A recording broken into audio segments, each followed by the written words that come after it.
皆さん、こんにち My は。 name is Mayumi. I'm a watercolor painter. The beauty of watercolor comes from the transparency of the medium and the brilliant colors diluted with water on the palette and applied on the paper. The materials are also very easy to carry around. Normally, we don't need white pigment to show a white area because the brightness of the light comes directly from the paper. We just lay down the gorgeous colors on the shadow areas. So watercolor is a very practical and kind medium for artists of all ages to use. However, watercolor always needs the fluidity of water. Controlling water might be difficult or frustrating because it's unpredictable and it's not so easy to correct. Water sometimes is difficult to manage. So we just need confidence and practice to control the water. I enjoy this negative aspect of watercolor. It's greatly different from acrylic or oil. It's part of its beauty. There is a wide range of painting materials and also different qualities. Of course, these are just my favorite tools. You don't need a lot of supplies to get started with watercolor. I'll start by showing you how I use my equipment in this video. First of all, paper. There are three main types of paper: hot press, cold press, and rough. You can see the difference of the surfaces. Today I'm going to start with Arch's watercolor block, natural white, 300 gram, 100% cotton paper with cold press surface because it absorbs a lot of liquid and can be used for warping or causing a bleed. I recommend using the same heavy 300 gram, 100% cotton paper if you can. Here are my brushes. I am using two with natural hair, which hold a lot of water and paint. In addition, I have one wide and one synthetic brush. When using masking fluid, you should use an old synthetic brush with liquid soap because it will ruin the brushes. You need some old towel or kitchen paper to wipe off excess water and keep things clean. Also, you need two big pots, one for dirty and the other for pure clean water. My colours come from different manufacturers such as Winsor & Newton, Schminker and Holbein. You can add splay bottles, salt, sponge for creating interesting effects, and masking fluid so that you don't need to worry about the highlight areas. Today I have set up a still life composition with different materials, flowers, pears and ceramics on a floral tablecloth. I would like to keep the image of delicate light from the window. Here I'll guide you through 3 steps. 1. Drawing, 2. First wash, and 3. Shadow and details. First, I begin with a rapid pencil sketch before creating the main painting. I don't spend a lot of time drawing accurately, it's just having the rough idea, understanding tonal value without complicated details. Once you have a clear final image, you can go on to the next step easily. Here is my paper block. I'm going to start from the eye level area on the horizon with my soft 3B pencil, first making larger shapes and then moving to medium and small details. I always compose different size shapes and distances in the composition of painting because I think it's more interesting for the viewer if they need to move their eyes. Colours are organised on a colour wheel and grouped in 3 primary categories: red, yellow and blue, and mixing the primary colours forms secondary colours. Colours from opposite positions on the wheel are called complementary colours. For example, yellow and violet, blue and orange, red and green are complementary colours. You can buy the black watercolour ready-made, but I prefer mixing complementary colours because they create dramatic effect and increase richness of colour and power. Watercolor opaque pigments are more matte and denser than transparent pigments, but they also carry a greater risk of making a muddy colour. I'm showing the difference between transparent red, alizarin crimson and opaque red, cadmium red on transparent green here. I will use transparent pigments for the brighter areas and put some opaque pigment on the strong shadow areas. This is my masking ink. I'm going to add masking ink to preserve bright areas. The reason for using watercolour masking fluid is that instead of struggling with preserving bright areas, you are free to colour with confident strokes, but lines and details will remain brilliant white. It is easier to see where the blue masking fluid is on white paper, but I prefer to use light grey colour, especially when using bluish watercolour on the paper. Let it dry completely before painting over. So now we can start working with watercolours. When a surface is dry, the watercolour cannot run. This is called wet on dry technique. And this is called wet on wet technique. When you have water on the paper, the watercolour will run smoothly. As you can see now, when the surface is still wet, the colour becomes lighter than you would imagine. Now I'm going to put the water on the surface.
I'm going to start with light yellow blended and then add some light greenish with my big brush. I am going to use cobalt blue, which will run into the other colours. This is wet on wet. And then ultramarine and purple, splashing some of the paint. I carry on blending everything.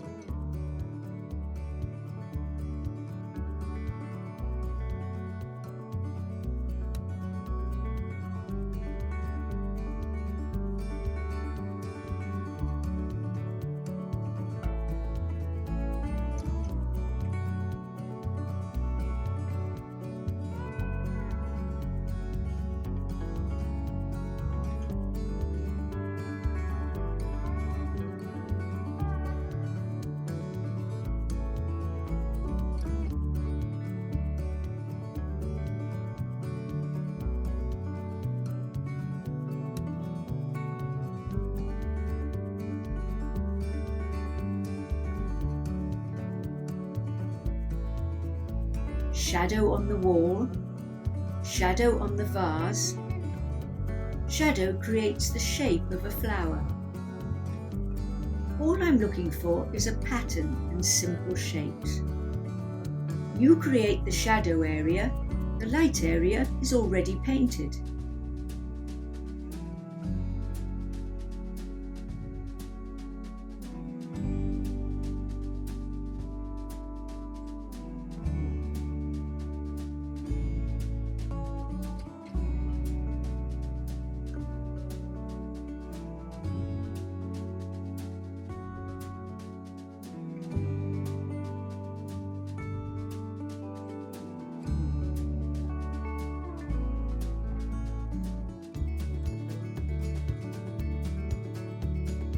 I use some test papers to check the colour.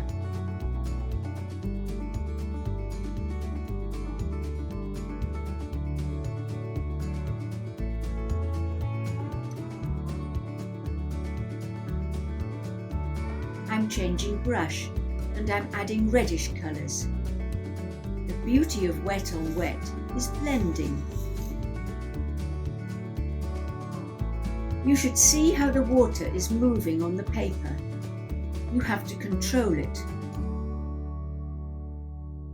This is shading on the pears. I keep everything simple. The wetter the paper, the longer the time to work.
Now I think the first wash is ready.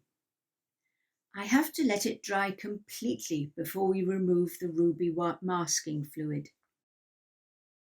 You can use clean tools or your fingers to gently pull the dried masking fluid away.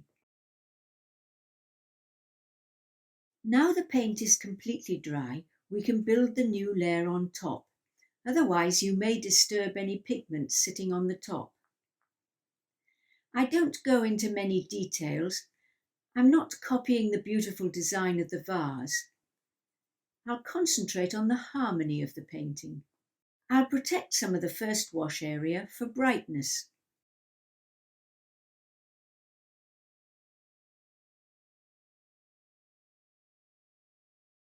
Now I'm not mixing more water, but more pigment.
Let's make this area darker. Increase the blue pigment for shadow. Now I'm changing the brush to a smaller brush, and then I carry on painting details.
more details to the teacup. I'm blending some brown and blue colours.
Here come colourful flowers. I put some green blended with all the colours, then carry on.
Now I'm changing the brush to a synthetic brush.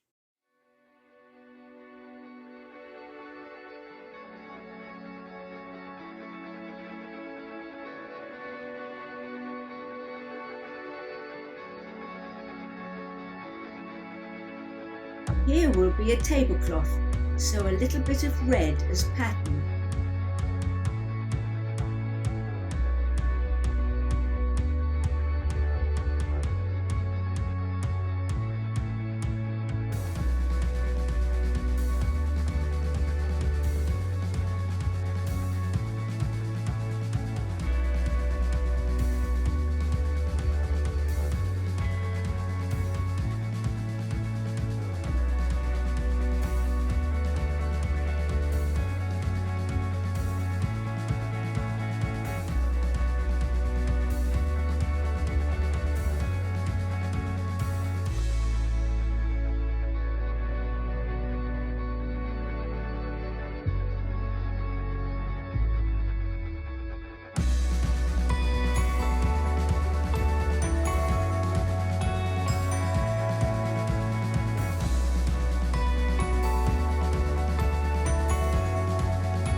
time is nearly up. Overworking watercolour may kill the freshness of your painting. If you are unsure when to stop, probably you should stop. If it already looks good, you can stop at any time. You don't have to carry on with watercolour for perfect details. We're not painting a photograph.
I sign it and it's done, and put it into the frame.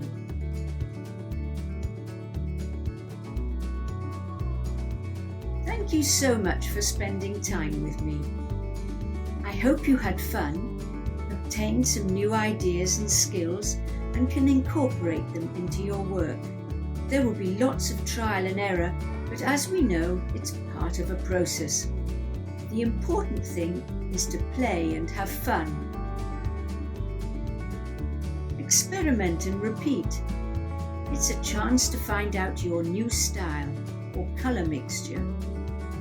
Well, now you're ready to create your painting. See you soon.